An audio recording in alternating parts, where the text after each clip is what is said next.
ఎన్నికల కమిషన్ ఆదేశాల మేరకు ప్రత్యేక సవరణ కార్యక్రమాన్ని సమర్థవంతంగా పారదర్శకంగా నిర్వహించి ఖచ్చితమైన ఓటర్ల జాబితా సిద్ధం చేయాలని డీఆర్ఓ చంద్రశేఖర్ రెడ్డి విఎల్ఓలను ఆదేశించారు. గురువారం స్థానిక జడ్పీ అతిథి గృహంలో పొంగనూరు, చౌడేపల్లి, సోమల, సదుం, పులిచెర్ల, రొంపిచెర్ల మండలాల తహసీల్దార్లు బిఎల్ఓలతో సమావేశం నిర్వహించారు. ఆయన మాట్లాడుతూ ప్రతి ఇంటిని సందర్శించి ఎస్ఐఆర్ విధి విధానాలను వివరించడంతో పాటు ఓటర్ల వివరాల సేకరణ, కొత్త ఓటర్లు నమోదు చేపట్టాలని సూచించారు. ఓటర్ల జాబితాలో మార్పులు చేర్పులపై కుటుంబ సభ్యులకు అవగాహన కల్పించాలని కోరారు. ఒక్క ఓటర్ కూడా నమోదు కాకుండా మిగలకుండా చర్యలు తీసుకోవాలన్నారు. ఇప్పటివరకు 75% ప్రక్రియ పూర్తయిందని, మిగిలిన 25% కూడా త్వరితగతిన పూర్తి చేయాలని సూచించారు. ఓటర్ల జాబితాలో ఎలాంటి అవకతవకలు చోటు చేసుకోకూడదని, నిర్లక్ష్యం వహిస్తే కఠిన చర్యలు తీసుకుంటామని హెచ్చరించారు. సమావేశంలో కమిషనర్ మధుసూదన్ రెడ్డి, తహసీల్దార్లు రాము, పార్వతి, మధుసూదన్, పాములెట్టి, ప్రమీళ, బిఎల్ఓలు పాల్గొన్నారు.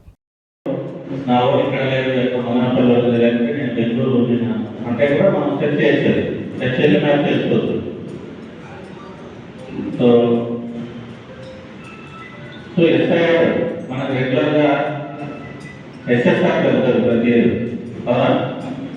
ప్రతి ఇయర్ సెప్టెంబర్లో స్టార్ట్ చేసి రాష్ట్రంలో మనకి జనవరి 5th మనం ఫైనల్లో పబ్లిష్ చేస్తాం. సో ప్రతి ఇయర్ స్పెషల్ సమ్మరీ అనేది మనం చేసుకుంటాము. సో ఈసారి స్పెషల్ ఇంటెన్సివ్ రివిజన్ చేస్తాం.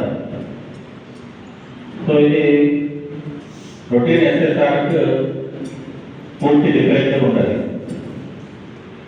సో మీరు క్యాజువల్ మోడ్లో ఉంటే దయచేసి ఇబ్బంది పడతారు, ఉద్యోగాల్లో పోతుంటారు. చాలా కేర్ఫుల్గా చేయాలి. ఎందుకు చెప్తున్నాము? సో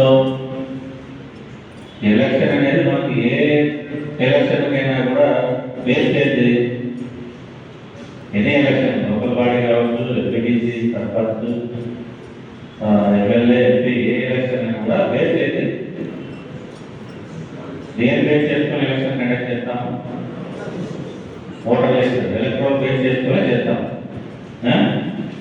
సో ఆ ఓటర్ లిస్ట్ కూడా మనకి ఏముండాలి? ఎంపీ ఎలక్ట్రల్ ఉండాలి. అంటే ఇనెలిజిబుల్ ఓటర్ ఉండకూడదు, ఎలిజిబుల్ ఎవరు మిస్ కాకూడదు. సో మనకి ఎస్ఐఆర్ మోడల్ కూడా అదే. No eligible voter should be left out. No ineligible voter should be included. అనర్హులు ఎవరు ఉండకూడదు, అర్హులు ఎవరు మనం వదిలిపెట్టకూడదు. ఇంతే, వేరే ఏం లేదు. మనకి హాజరైనటువంటి కాన్స్టిట్యూన్సీ తహసీల్దార్స్కి, సూపర్వైజర్స్, అక్కడ చేసిన బిఎల్ఓస్ అందరికీ నమస్కారం. సో ఈ మ్యాపింగ్ అనేది మనం దాదాపు 6 months నుంచి చేస్తాము. ఇప్పటికీ మన పొంగనూరు కాన్స్టిట్యూన్సీ 75% జరిగింది. మనకి దీనిపైన స్పెషల్ క్యాంపెయిన్ కూడా ఇస్తున్నారు. అలాగే ఇన్ఫర్మేషన్ వచ్చింది, అది అందరికి ఇన్ఫర్మేషన్ వచ్చింది కదా.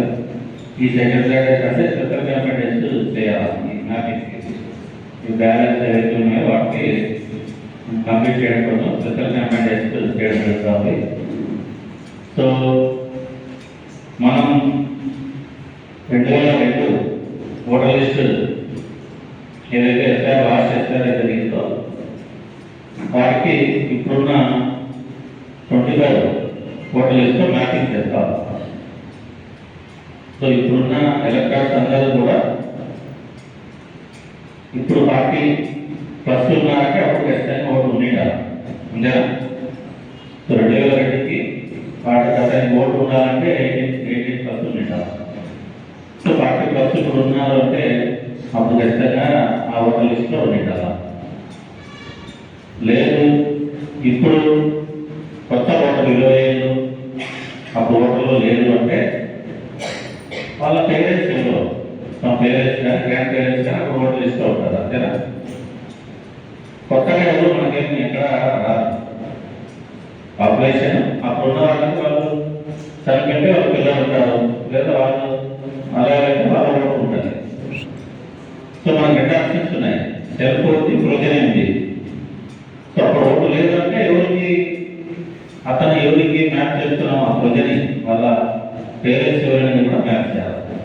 సో కాబట్టి మ్యాప్ చేయలేకపోవడానికి రీజన్ ఒకటి ఏంటంటే అప్పుడు 60+ ఉంది, చనిపోతే మనం మ్యాప్ చేయలేము. ఇప్పుడు అంత తప్ప మిగతా ఓటర్స్ అన్ని కూడా మ్యాప్ చేసి చేయాలి. మనకు సెర్చ్ ఆప్షన్ కూడా ఉంది. సో స్టేట్ అయినా కంట్రీ వైడ్ కూడా ఉంది. ఆపరేటర్ చెప్పాలి. లాస్ట్